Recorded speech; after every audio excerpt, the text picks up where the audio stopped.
Good morning, everyone. Welcome back to Japan, and this is the last leg of our journey here.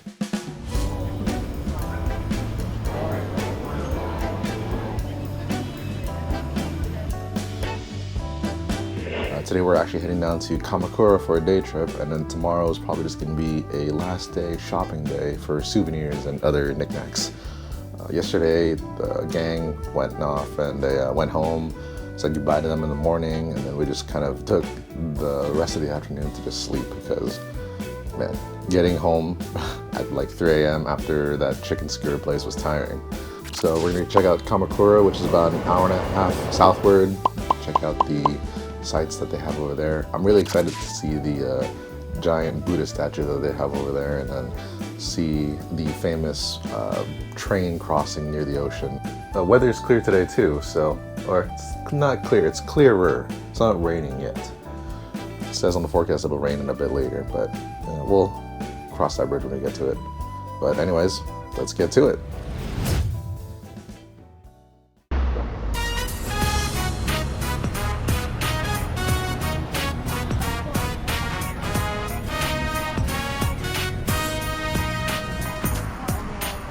Kamakura is a coastal town in the Kanagawa prefecture and is about an hour south of Tokyo.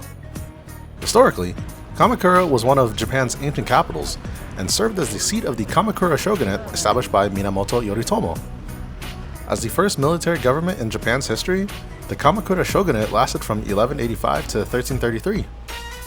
After the downfall of the shogunate during the Edo period, this town regained popularity as a tourist destination to the townspeople of Edo. Often referred to as the Kyoto of Eastern Japan, Kamakura is a popular historical center containing an abundance of temples, shrines, and other historical monuments.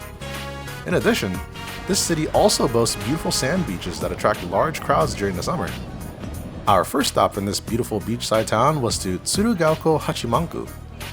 This Shinto shrine is considered to be the most important shrine in Kamakura.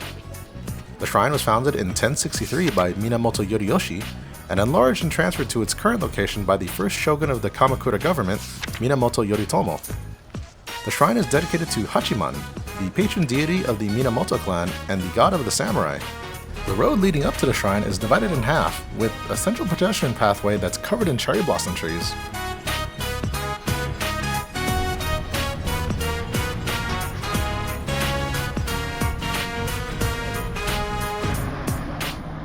After passing through the Vermilion Torii Gate at the base, it feels as though you've been transported to another world. The surrounding cityscape is replaced with lush trees, beautiful ponds, and striking Shinto architecture. At the base of the stairway stands the Maiden, a stage for dance and music performances. Nearby, you'll find Wakamiya Shrine, a secondary shrine to the right of the stairway. It was here that I grabbed another Goshuin from my book. At the top of the stairway, you'll reach the main hall of Tsurugaoka Hachimangu. It was here that a majority of guests go to pray and make their wishes, as well as grab omomoris for themselves.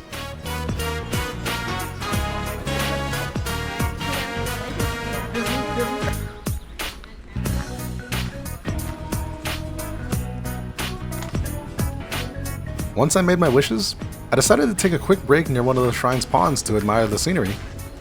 I even made some new friends.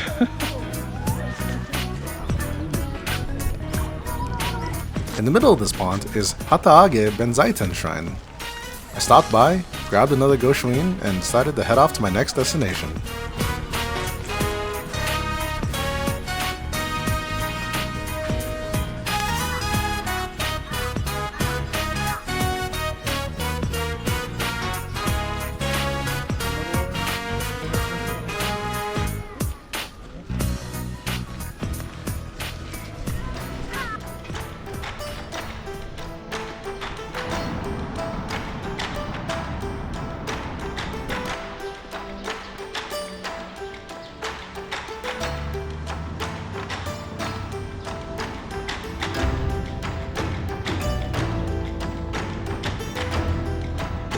The next spot on the list was Hokoku-ji Temple, a famous temple in Kamakura known for its beautiful bamboo garden. If you're familiar with the Arashiyama bamboo forest in Kyoto, you'll find this garden has a very similar atmosphere. While it is much smaller in comparison, it's also much less crowded and quieter, making for a much more serene experience. It's a beautiful spot to visit where you can just enjoy the calm atmosphere and stunning scenery.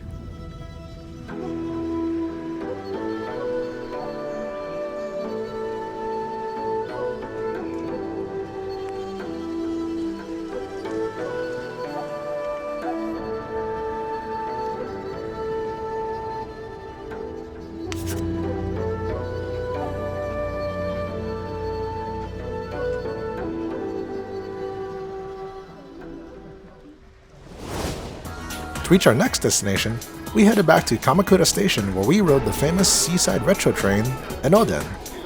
This train famously travels along the coast between Kamakura and Enoshima. Our first stop will be to Hasedera, a famous Buddhist temple on the west side of Kamakura. It's a beautiful temple with multiple gardens and Jizo statues for guests to admire.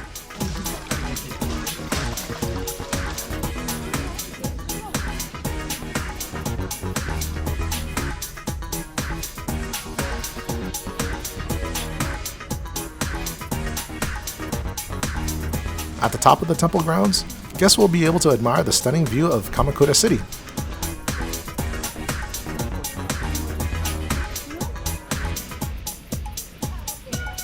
From here, we headed further up the road to one of Kamakura's most famous attractions, Kotoku-in Temple, and its popular Kamakura Daibutsu.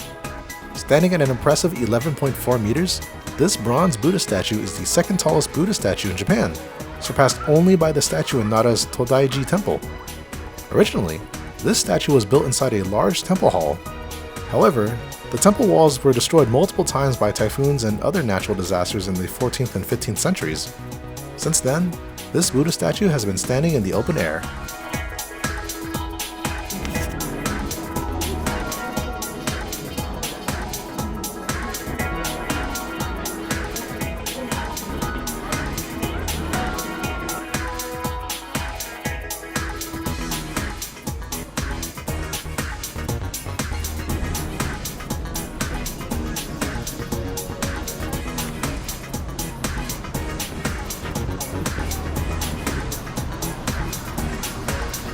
Further west, you'll come across one of the town's most popular photography spots, Kamakukurakokomae Station. Here, guests can catch the stunning visual of the Enoden train passing by with the ocean in the background. For those of you that have seen the anime Slam Dunk, this station famously appears in the opening of the anime.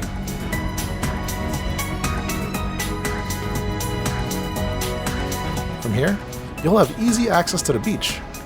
During the summer, this town becomes one of the most popular beach towns in all of Japan. However, we're here in early April, a bit early. Nevertheless, it's a great spot for a leisurely stroll. While I was here, I grabbed some late lunch at a nearby shack before calling it a day.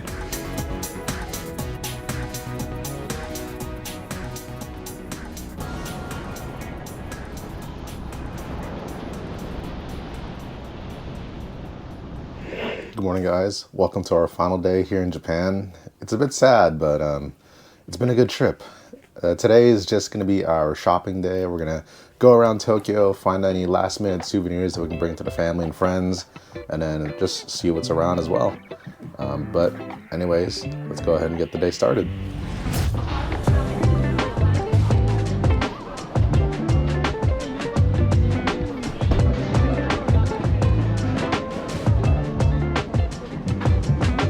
Our first shopping destination for the day was Asakusa. I headed back to Nakamise Street to grab a few souvenirs. Because this street primarily caters to tourists, it was easy to find the souvenirs that I was looking for. First off, I grabbed my little brother a Maneki Neko clock.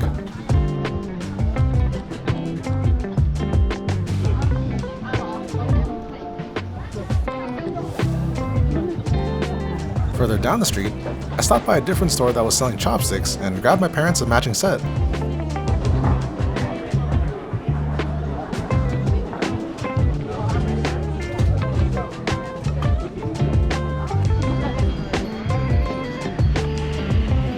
After making my purchases, I headed a bit south towards Tsukiji Fish Market. This shopping district is a famous tourist attraction that contains a large number of retail markets, restaurants, and associated restaurant supply stores. It was getting close to lunch, and I had never been to Tsukiji before, so I wanted to check it out and grab myself a bite to eat. Much like its namesake, Tsukiji Fish Market has historically been a well-known morning fish market where merchants would come to sell their catches of the day. These days, that side of the fish market has been closed to tourists due to the sheer amount of foot traffic this place has. However, guests can still come and enjoy the restaurant side of the market, where a large number of shops sell specialty food. I first decided to grab a seafood donburi with salmon and tuna.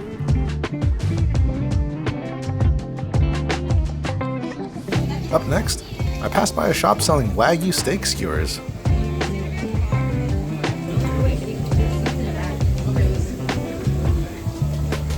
To finish off my lunch, I stopped by a shop selling grilled tuna skewers. All 3 meals were delicious.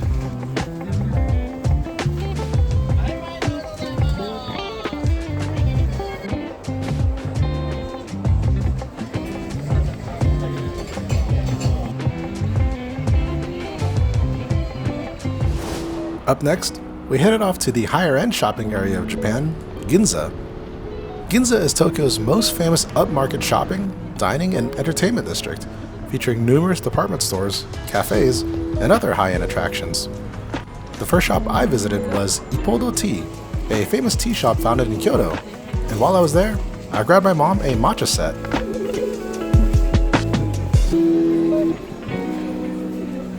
The last spot I visited was to the world's largest Uniqlo.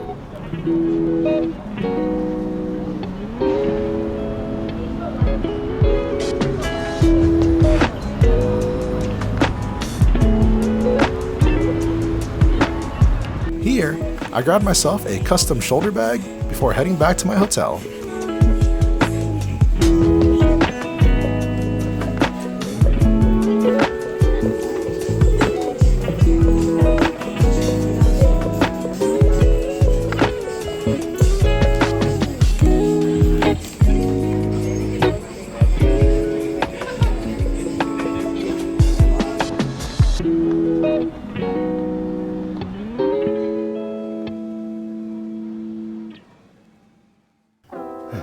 Well guys, that ends our 30 days here in Japan. What'd you guys think? It's been a long trip and I'm pretty sad to be going, but I think it's time to head back home and get some rest. So with that, I will see you guys in a little bit.